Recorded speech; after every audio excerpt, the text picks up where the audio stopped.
पंडित जी गए विवाह पढ़ने, तो पंडित जी बोले मैं तो नहीं जाऊंगा, कर्मनाशा पार करनी है, मैं रेल से आऊंगा। अब रेल से आने में घूम कर आवे तो 2-2.5 घंटे अधिक लगे, और ये नदी पार करती दूसरे गांव में जाना था। समाधान न मिले तो एक पहलवान था युवक, उसने कहा पंडित जी हम आपका धर्म नष्ट नहीं होने दें, आप हमारे कंधे पे बैठ जाए। ठीक है, पहलवान ने पंडित जी को कंधे पर बिठाया और चला। पर भगवान भी कभी कभी ऐसा व्यंग करते हैं, बीच नदी में पहुंचा और उसका ऐसा बैलेंस बिगड़ा, पांव फिसला के पंडित जी को लिए दिए गिरा नदी में।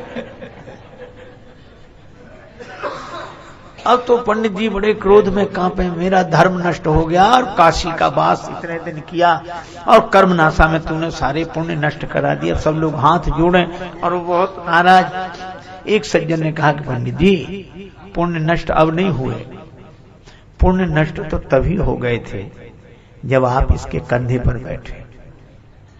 कैसे? इसके तो पुण्य नष्ट हो ही रहे थे, आपके पुण्य बच रहे थे। तो जो दूसरे के पुण्य नष्ट करके अपने पुण्य बचाना चाहे उसके तो पुण्य नष्ट हो ही गए।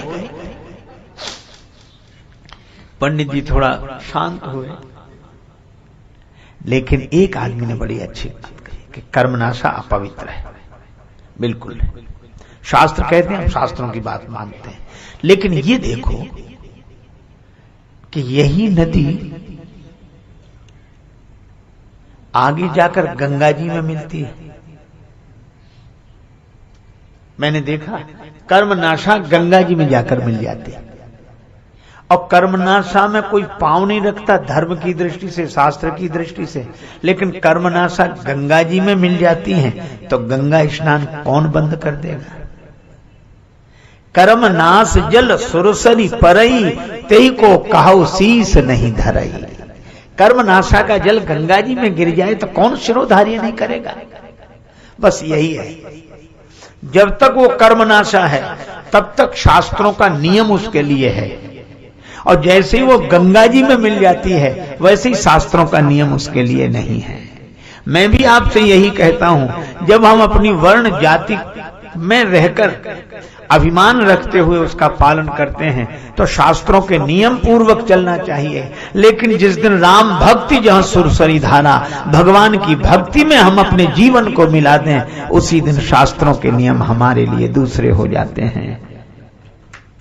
पर उसी दिन होते हैं। शास्त्र की मर्यादा है, पर यह शास्त्र से ऊपर, जिसको स्वामी रामानंद जी महाराज वैष्णवाचार्य, उन्होंने बड़ी सुंदर बात कही एक चौपाई में, जाति पाति पूछे नहीं कोई, हरि को भजे सो हरि का होय।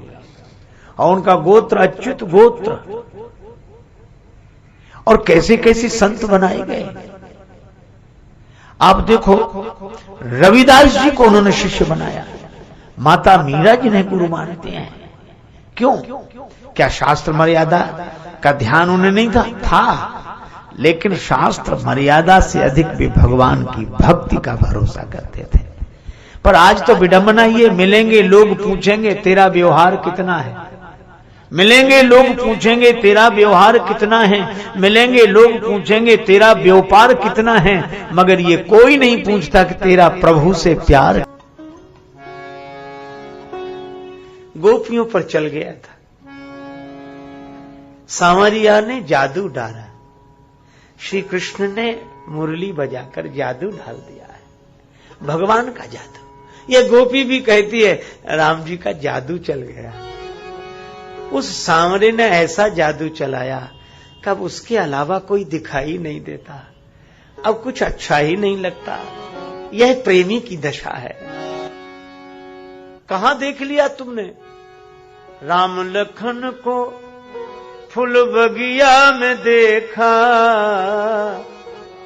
राम लखन को फूल बगिया में देखा, हाथ लिए फूल दोना, किशोर गौर सांवरे सलोना। हाथ लिए फूल दोना,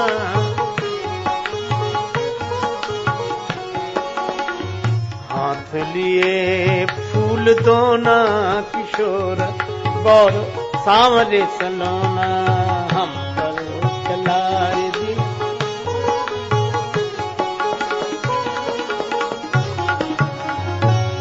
हाथ लिए फूल दोना, भगवान दोना लेकर दर्शन दे रहे हैं। श्री जानकी जी को भी दर्शन दिया, हाथ में फूल दोना लिए हैं। और दोना का अर्थ क्या, मानो भगवान ही संदेश दे रहे हैं कि श्री जानकी जी हम आप दो दिखाई दे रहे हैं, पर दो ना, हम ये दो हैं ही नहीं।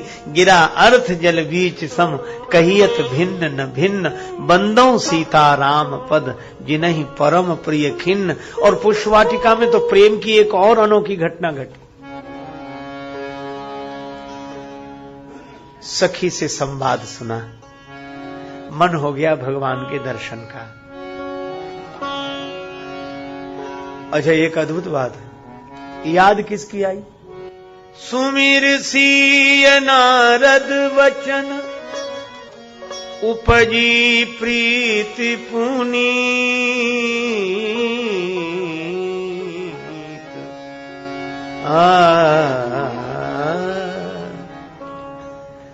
अब याद किसके वचन की आई? नारद जी की। और नारद जी महात्मा है।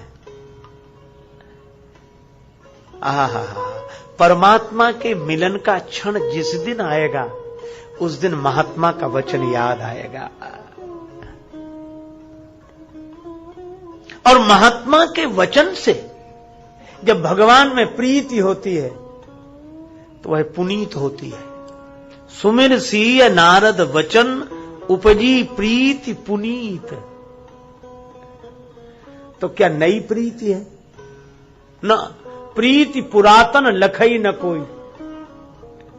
देखो, एक बात हम आपसे बताएं, हम लोग जब मिले हैं तो नए नए ढंग से मिले हैं।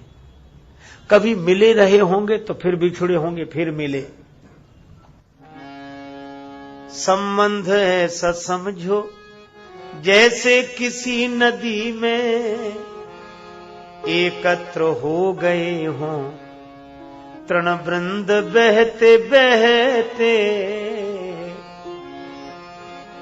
नदी की धारा में तिनके इकट्ठे होकर मिल जाते, फिर कब बिछुड़ जाएं कोई ठिकाना नहीं।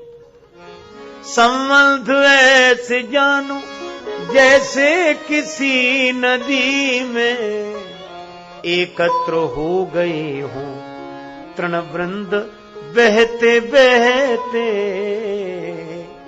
ले लो मजा भजन का जीवन के रहते रहते। ले लो मजा भजन का जीवन के रहते रहते, जीवन के रहते रहते। वरना न कर सका कुछ, वरना न कर सका कुछ, जाओगे कहते कहते।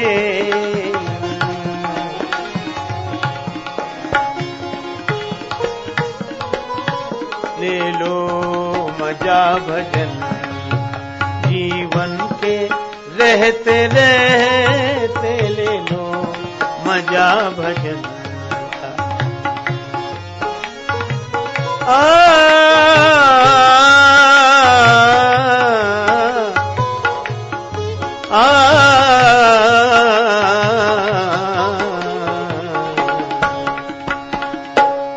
ले लो मजा भजन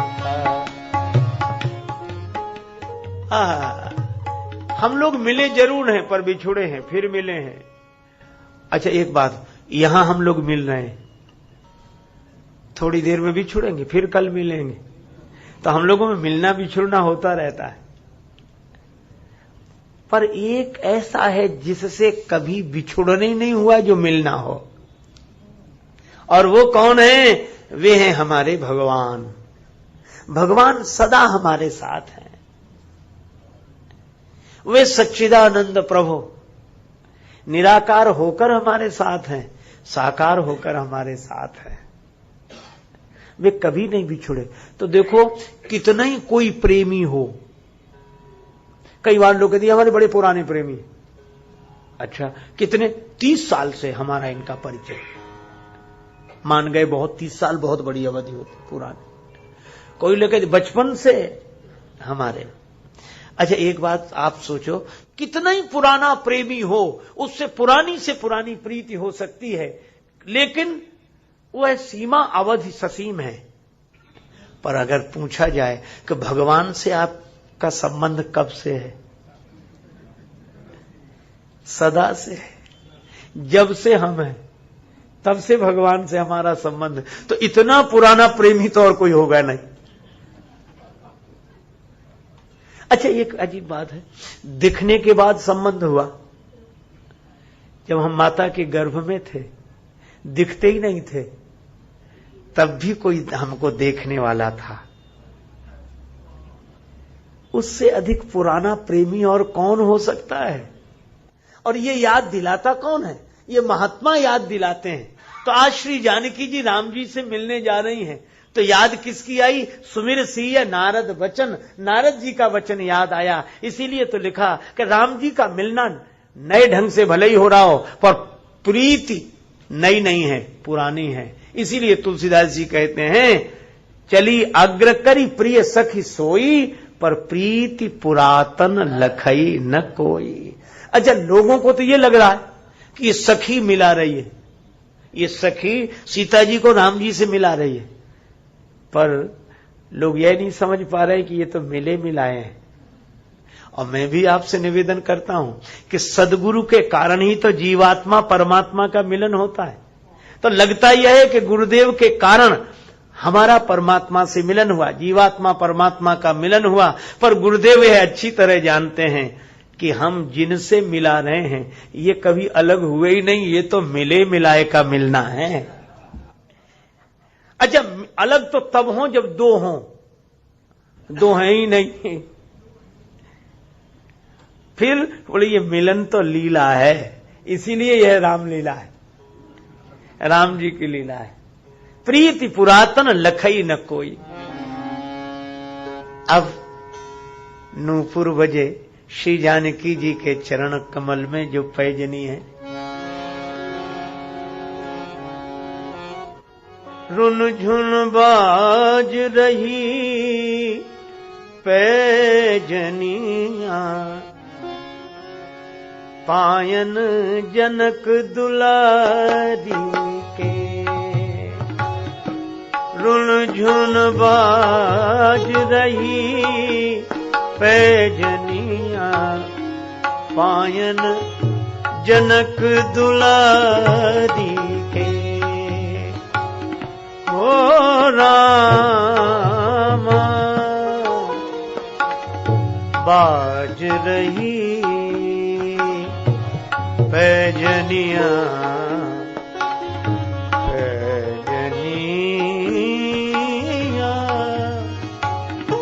जनक दुलारी के। हो रामा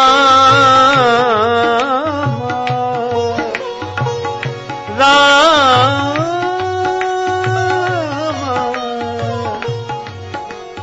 बाज रही पैजनिया, पायन जनक दुलारी के। अच्छा भाई, क्या विशेषता है? क्या विशेषता है? जिसके पांव में पैजनी होगी तो घुंघरू नूपुर तो बजेंगे ही, लेकिन एक बात है, इन नूपुरों की बड़ी महिमा है, जो श्री जानकी जी के चरण कमलों में इनकी बड़ी महिमा। कैसे? अच्छा, अगर कोई पैजनी पांव में बांधकर इधर से निकले तो लोगों का चित्त उसकी ओर आकर्षित कहां से आवाज आई? कहां से? देखो, जो इंसान का ध्यान अपनी ओर आकर्षित करे, उस नूपुर की उतनी महिमा नहीं है। धन्य है नूपुर तो वे जो इंसान का नहीं, भगवान का ध्यान अपनी ओर आकर्षित कर ले। नूपुर तो वे हैं सियाजू के नूपुर मोद भरे। देखो, एक बात मैं आपको बताऊं, नूपुरों का भी अपना संगीत है। सब जगह से बाजे बज रहे हैं। तुलसीदास जी महाराज संगीत की विधा से भली भांति परिचित हैं, इसलिए यहां नाद सौंदर्य देखें इस पंक्ति में। कंकन किंकिनी नूपुर धुन सुन, कंकन किंकिनी नू, कंकन किंकिनी, कंकन किंकिनी, कंकन किंकिनी नू। इन दो शब्दों पर ध्यान देना। जैसे कोई चलता है तो ध्वनि होती ना, कंकन किंकिनी, कंकन किंकिनी, कंकन किंकिनी नू, कंकन किंकिनी, कंकन किंकिनी। जैसे कोई चल रहा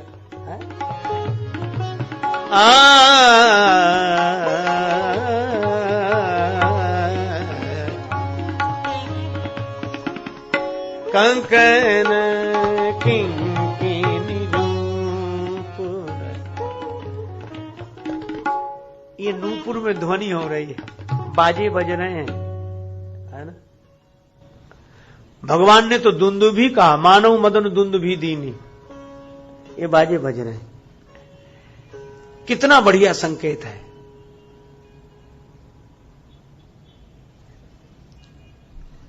श्री रामचरितमानस में बड़ा सुंदर संकेत मिला, संगीत की सार्थकता। यहां आप देखते हैं लिखा रहता संगीतमय रामायण।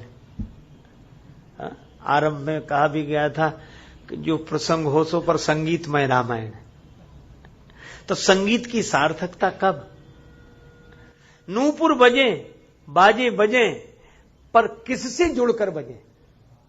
यह जो पैजनी है किसके चरणों में है? का श्री जानकी जी के चरणों में है, और जानकी जी भक्ति हैं। का जब भक्ति के चरणों में हमारा संगीत समर्पित होता है तो वह संगीत भगवान के ध्यान को भी आकर्षित कर लेता है। इतनी सी बात है। इसलिए अपने संगीत को भक्ति के चरण से जोड़ दो तो आवाज भगवान तक पहुंच जाएगी।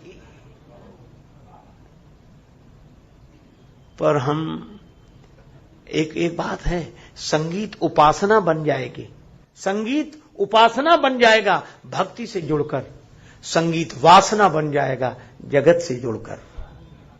संगीत सीढ़ी है, दीवार से लगा दोगे तो छत पर पहुंचा देगी, और संगीत कुएं में लगा दो तो नीचे उतार देगी गड्ढे में। तो यह प्रसंग यह भी संकेत करता है कि पैजनी तो श्री जानकी जी के चरण, वहां नूपुर बजे, आहा, तो भगवान का चित्त आकर्षित होता है। तो अपने संगीत को भक्ति के चरणों में समर्पित कर दो। भगवान बोले ये कामदेव नगाड़े बजा रहा, मानव मदन दुंदुभी दीनी। अब एक अद्भुत बात है, काम की भी अपनी कला है। जब यह समाधि भंग करने के लिए जाता है तो यह भी कलाकारों को साथ लेकर जाता है। काम लेकर गया, सकल असंसर कला प्रवीणा।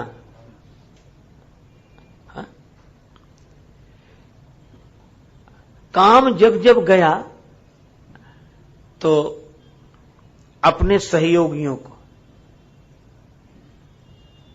नृत्यांगनाओं को लेकर गया, रंभादिक सुरनारी नवीना। लेकिन काम कला कछु मुनि न व्यापी, निज भय डरेऊ मनोभाव पापी। तो काम जिन सहयोगियों को साथ लेकर गया उनके भी तो घुंघरू बजते होंगे, उनके भी तो नूपुर बजते होंगे, उनका भी तो नृत्य होता होगा। इसका अर्थ क्या है कि वह कला, संगीत कला है, पर अगर काम से जुड़ गई तो वासना से जुड़ा हुआ संगीत पतन का हेतु है। और वह और किसी का ध्यान भले ही आकर्षित कर ले, लेकिन जो भगवान के ध्यान में डूबा है, नारद जी का ध्यान अपनी ओर आकर्षित नहीं कर सका।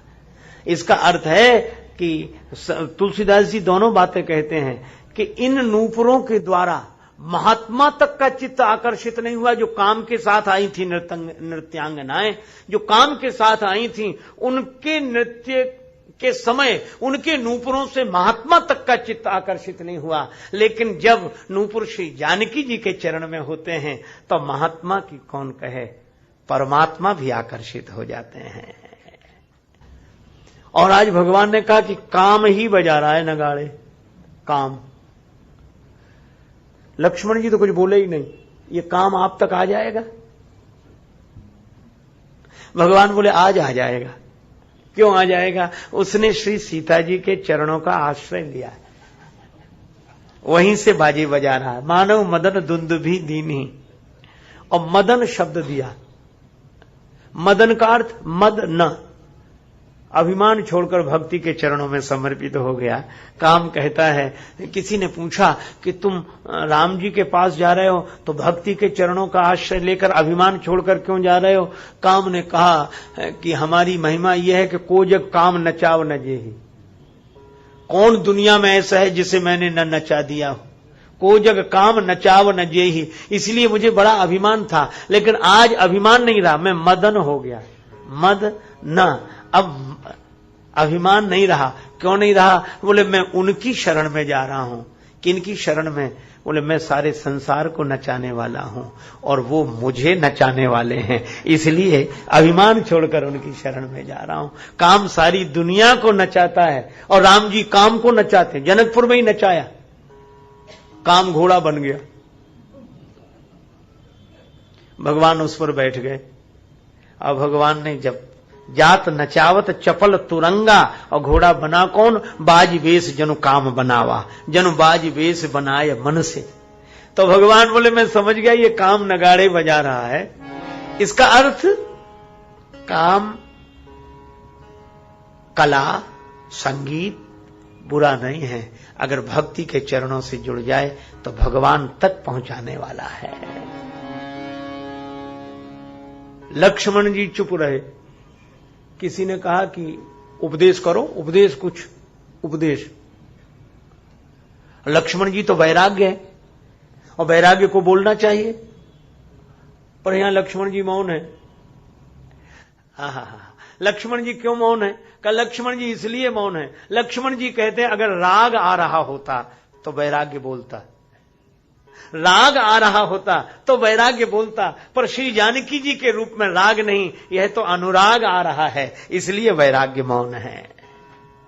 वासना हो तो वैराग्य कुछ बोले, और अगर भक्ति है, उपासना है, तो वैराग्य मौन होता है कि यहां दो हैं ही नहीं, तो हम बोले काहे को? प्रभु बोले तो कुछ, तो लक्ष्मण जी बोले चलो आपको लताओं की ओट में ले चलते हैं। ले गए लताओं की ओट में, सजा दिया आज भगवान को।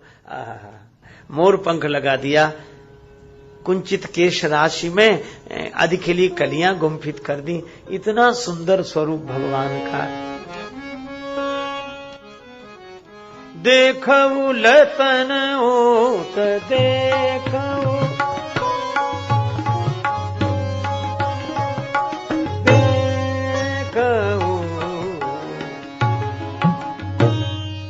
सखियों ने कहा कि देखो लताओं की ओट में देखो। मन लता की ओट में ही भगवान है। ओट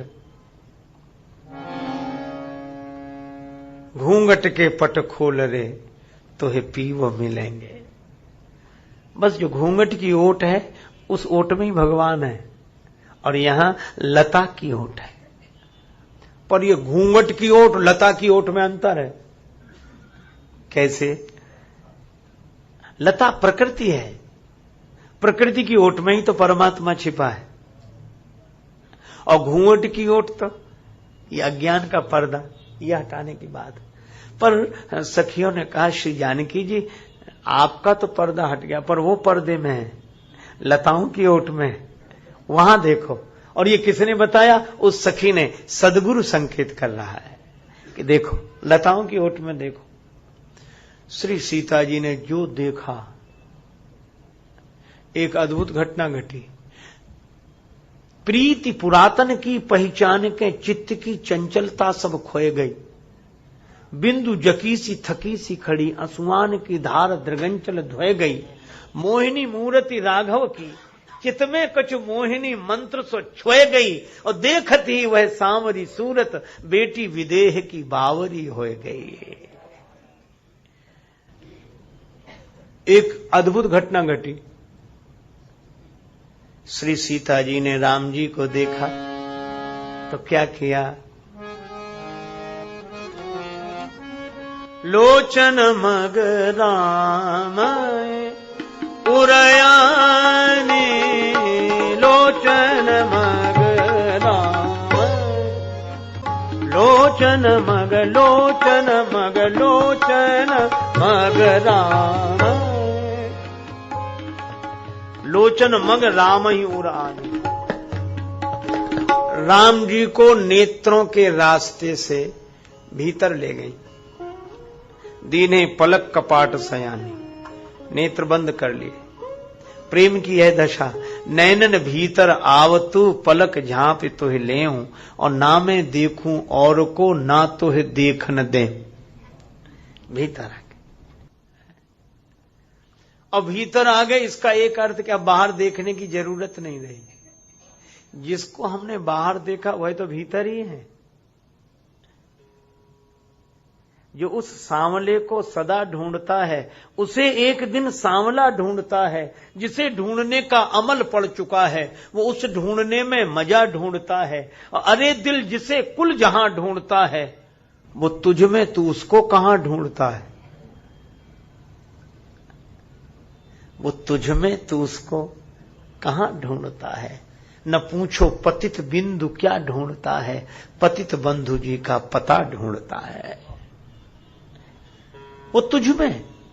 श्री सीता जी आंख बंद करके, यही है, यही है। अच्छा बोलो, यह ज्ञान की स्थिति, प्रेम की स्थिति, प्रेम में दूरी रही नहीं जाती। अरे वे यही है, यह है प्रेम का रस। जिस प्रेम की पूर्णता की यही पहचान है कि जिसको हम बाहर पाना चाहते हैं, उसकी अनुभूति भीतर ही हो जाए। यही है, यही है। और इसीलिए भक्तों ने भी यही कहा है, केवल ज्ञानियों ने ही नहीं। ज्ञानी महापुरुष तो आत्मन्यो वात्मना तुष्टा, वो बाहर वाले से उन्हें मतलब ही नहीं। इसलिए ज्ञानी लोग अपने तरह से बोलते हैं, अलमस्त स्वभाव के होते हैं। और इसलिए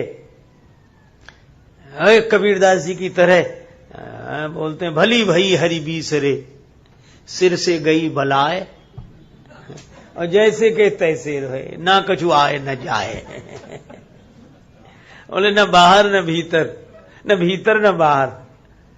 फिर बोले बस जो है सो है कहो तो नहीं, नहीं कहो तो है, और है नहीं के बीच में जो कुछ है सो है। तो आप अपनी बात कहो, परमात्मा भीतर की बाहर। बोले हम तो एक ही बात जानते हैं। क्या? बोले न भीतर की बात कर रहे न बाहर की कर रहे हैं। फिर न परमात्मा की कर रहे न आत्मा की कर रहे हैं, न जगत की कर रहे न जीव की कर रहे हैं। फिर किसकी बात कर रहे हैं? बोले हमें तो एक ही बात लगी, हम ही थे भूले, हम ही में भूले, हमें ढूंढने हम ही चले, हम ही ने खोजा हम ही ने पाया, हमें मिले तब हम ही मिले।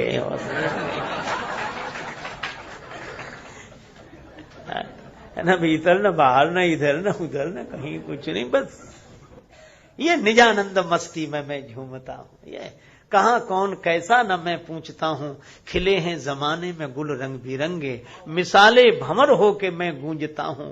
गुजिस्ता जमाने में थे कर्म जितने, उन्हें ज्ञान होली में मैं फूंकता हूं। न जीने की इच्छा न मरने की चिंता, कजा से निडर हो के मैं घूमता हूं। पर ये मस्ती दी किसने? सदगुरु का स्मरण हो गया। मिली हैं जिनसे ये बेहद निगाहें, मिली हैं जिनसे ये बेहद निगाहें, पकड़ उनके कदमों को मैं चूमता हूं। और हुआ मुक्त सबसे बड़ी खुशनसीबी, हुआ मुक्त सबसे बड़ी खुशनसीबी, फकीरी खजाने को मैं लूटता हूं। ये मस्ती। लेकिन श्री जानकी जी के द्वारा जो प्रेम तत्व की बात हो रही वह भी वही है, बस थोड़ा शैली का भेद है, बात वहां भी वही कही जा रही है। श्री जानकी जी ने आंख बंद कर लिए, बाहर देखने नहीं, क्यों? बोले भीतर है। सखियों ने कहा कि यह ठीक नहीं है।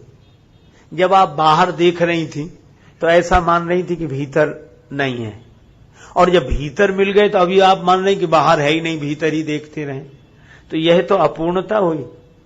पूर्णता कब होगी? कहा क्या? बोले भीतर भी वही, बाहर भी वही। ये बाहर भीतर का भेद हो सकता है, पर उसके होने में भेद नहीं है।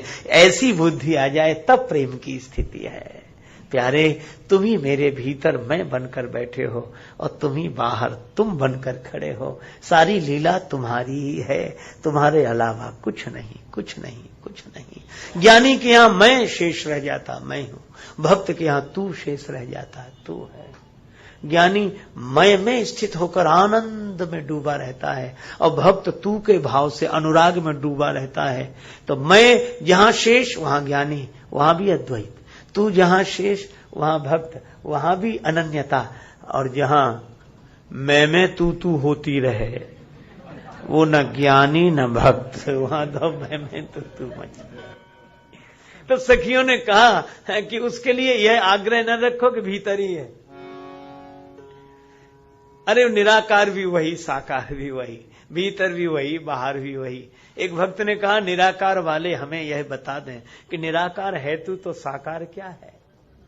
सब कुछ तुम ही हो प्रभु, सर्वम खलविदम ब्रह्म, सब कुछ वही। तो एक सखी ने कहा कि आंख खोलकर बाहर भी तो देखो। बहुरी गौरी कर ध्यान करे भूप किशोर देखी किन ले।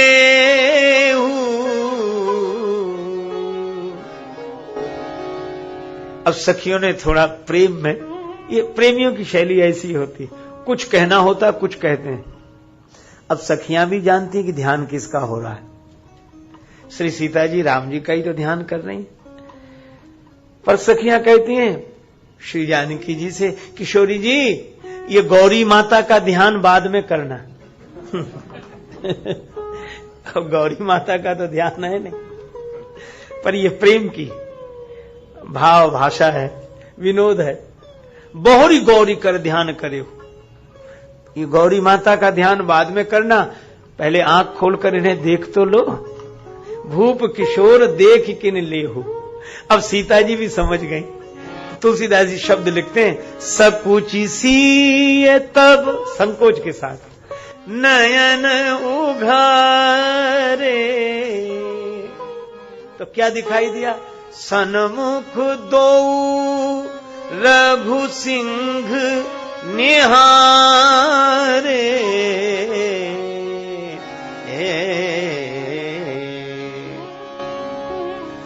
सन्मुख दो रघु सिंह निहारे। जैसी आंख खोली तो सामने राम जी खड़े। आहा, सामने भी आप, भीतर भी आप। और कितना बढ़िया संकेत, भीतर से देख रहे हैं और बाहर से दिख रहे हैं, आप ही आप हैं। और राम जी श्री सीता जी के भीतर समाये हुए हैं। अच्छा, सीता जी ने तो राम जी को भीतर बिठा लिया, और भगवान ने क्या किया? प्रभु जब जात जानकी जानी। तो आज भगवान चित्रकार हो गए, चित्र बनाने लगे। श्री सीता जी की मूर्ति अपने चित्त में अंकित कर ली, चित्र के रूप में। लेकिन किस स्याही से? परम प्रेममय मृदुमसी कीन्ही।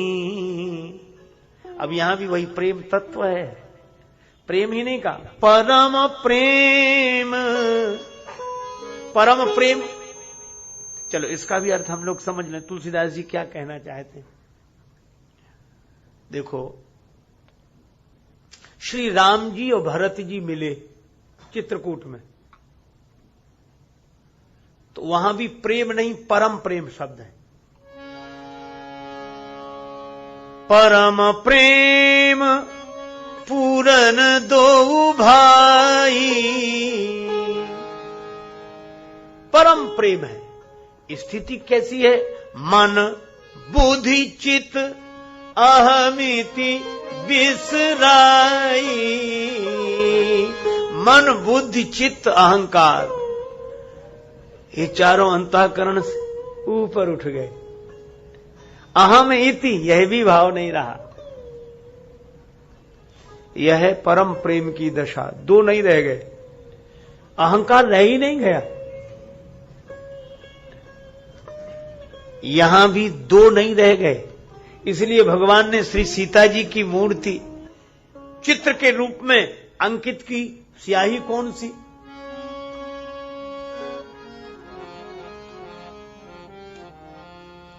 परम प्रेममय मृदुमसी कीन्ही, चारु चित्त भीति